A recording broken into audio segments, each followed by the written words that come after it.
just a few minutes as we conclude our Yom Kippur morning service. Cantor Norman and I will step into the ark for the great Aleinu.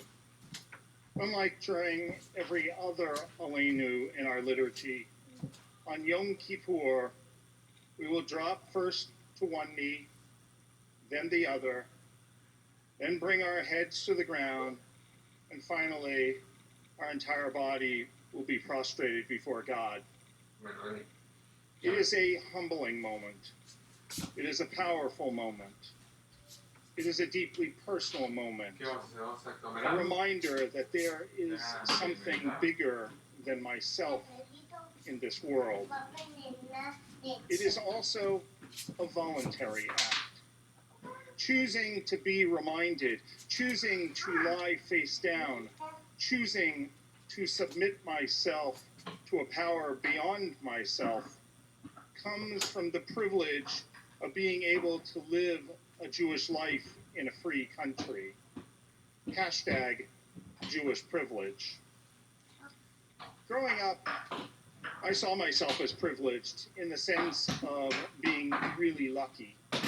I had the privilege to go to summer camp. I had the privilege to go on some wonderful trips with my family, or because my parents afforded me that opportunity. I had the privilege to go to my first choice of university and graduate without student loans. But I have come to recognize that the definition that I have used and the privilege that I have enjoyed for so many years has a darker side. Using the dictionary definition of privilege as, quote, a special right, advantage, or immunity granted or available only to a particular person or group. This past summer, white nationalists created hashtag Jewish privilege to tweet anti-Semitic propaganda, Holocaust denial, and conspiracies about Jews being privileged, how we control the media, the banks, and the world. Leftist voices soon joined in, perhaps because the hashtag had co-opted the term of white privilege that's used for the social justice movement. Seemingly progressive Twitter users soon piled on with false claims about Jews don't actually face any discrimination, while even suggesting that Jews are responsible for the discrimination and other ills that many minorities face. In mid-July, in response to this two-sided attack, Israeli writer and activist Chen Mazig kicked off a campaign in which he urged Jews on Twitter to share their personal stories to refute the hashtag Jewish privilege falsehoods being perpetuated. Within days, more than 100,000 tweets sharing family stories and personal experiences had effectively flipped the conversation. Hashtag Jewish privilege is hiding your Star of David out of fear of being targeted and attacked. Hashtag Jewish privilege is experiencing the whitewashing and erasure of our multicultural and colorful history in order to fit the narrative of anti-Jewish oppression. Hashtag Jewish privilege is looking for the exit sign in synagogues in case of an attack. Hashtag Jewish privilege is hearing it's only a joke when told that the difference between a pizza and a Jew is one doesn't scream when it's put into the oven. And yet, hashtag Jewish privilege still leaves me uncomfortable. I am worried when the right perpetuates anti-Semitic stereotypes and tropes.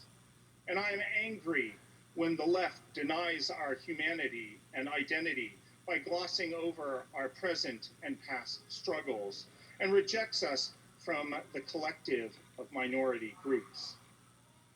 But my greatest discomfort comes from when we as a Jewish community recognize our victimhood, but not our responsibility. When we acknowledge our privilege, but not the need to afford others that very same privilege. Many of us grew up being taught that since white Europeans had murdered 6 million of our family members, that we were not really white, or that we had no role in American slavery and the Confederacy. Not true. Or that Jews were on the front lines of the civil rights movement. Only partially true. We have been taught that somehow, because our ancestors had lived through a few millennia of oppression, we understand it ourselves. We grew up learning about how government programs like the Land Act of 1765, the Homestead Act of 1866, the GI Bill after World War II, and Federal Housing Administration loans, how they all facilitated a rise in economic security for everyone, only to discover that everyone meant white American males, not blacks, women, or others. In an article a few months ago, Matthew Fieldman from Ohio called out the American Jewish community. Instead of thinking critically about who lost as we gained in America, we instead subscribe to the notion that we built our businesses on our own, lifting ourselves up by our own bootstraps. We were lulled into complacency by our nice houses in the suburbs and cushy recession-proof jobs. We believed that because America was founded on Judeo-Christian values, all Americans must believe in B'Tselem Elohim, that all lives matter, and our country respects people of all backgrounds. Ironically, for a people obsessed with our own historical narrative, Jews have accepted the excellence of this country without recognizing or reconciling with its horrific past. We have internalized the American myth that Jews are an ethnic minority. Since we succeeded in this country, other diverse groups should be able to as well. Sadly, the American dream for Jews has been a nightmare for Black people, and we cannot even relate. In America, we didn't have to fight legal battles for hundreds of years just to be considered a full person, a full citizen with human rights, the way African Americans did. When Black people protest, the police show up in riot gear with tear gas. When Jews show up to a rally or protest, the police wave and guide traffic. We are not seeing Jews die disproportionately as a result of COVID-19. And while we remember the singular lynching of Leo Frank, we cannot forget that African Americans have been lynched in over 800 American counties. Because we have been so warmly welcomed and integrated into this community, in no part because of our white skin, we have been lulled into complacency, enjoying our insider status instead of remaining vigilant. As a result of this acculturation and assimilation, we have forgotten the words of Rabbi Joachim Prince, spoken on the steps of the Capitol during the 1963 March on Washington. Our fathers taught us thousands of years ago that when God created man, he created him as everyone's neighbor. Neighbor is not a geographic term. It is a moral concept.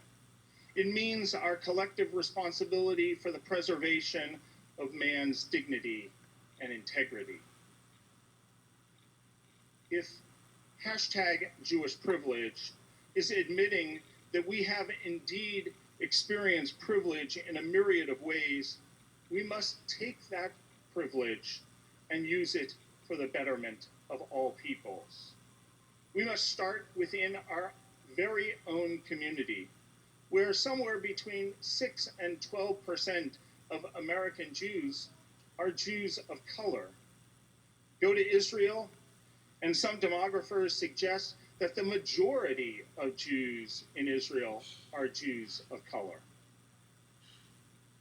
It is painful to acknowledge that American Jews of color are often marginalized, questioned as to the veracity of their religious identity, and made to feel unwelcome at best and a part of the maintenance crew at worst.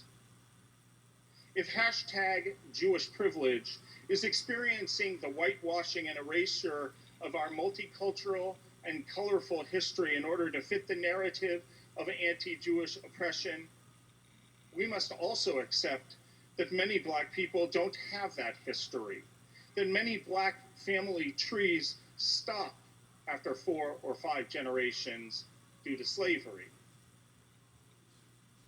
If hashtag Jewish privilege is hiding your Star of David necklace out of fear of being targeted and attacked, we must come to terms with a Black person's inability to hide his or her race.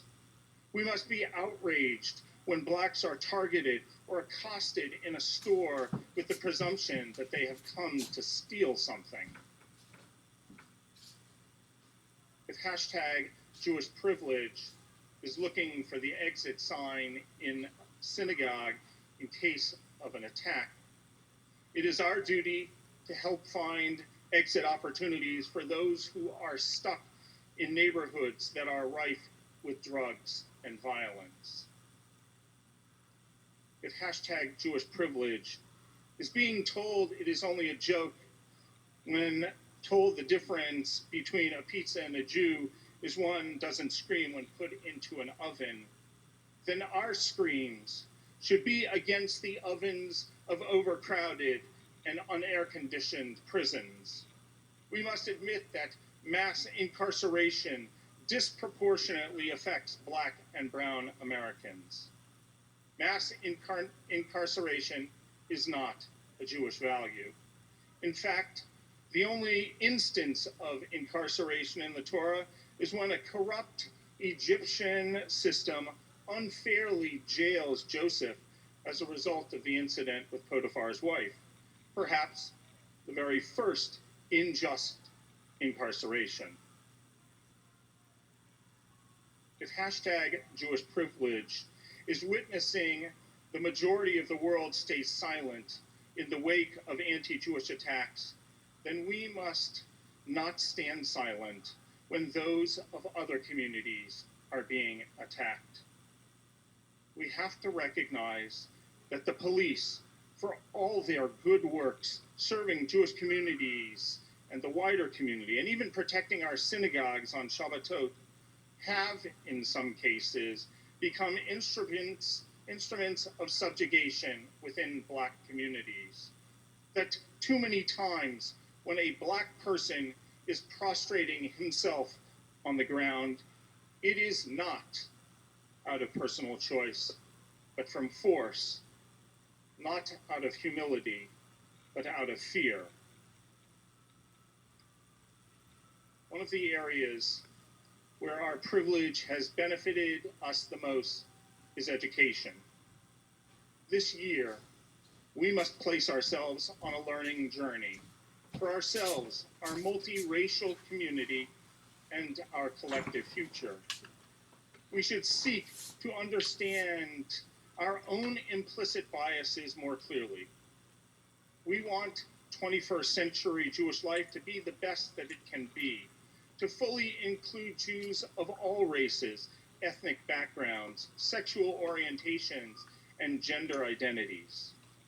We, the Jewish community, should work for equality and justice for all people everywhere, and to reflect that commitment in our families, congregations, organizations, and philanthropic priorities. at a time of profound discord and brokenness. We know that these efforts are essential to healing our fractured democracy and building a better future for all. As the Jewish philosopher Martin Buber taught, we start with ourselves, but we do not end with ourselves.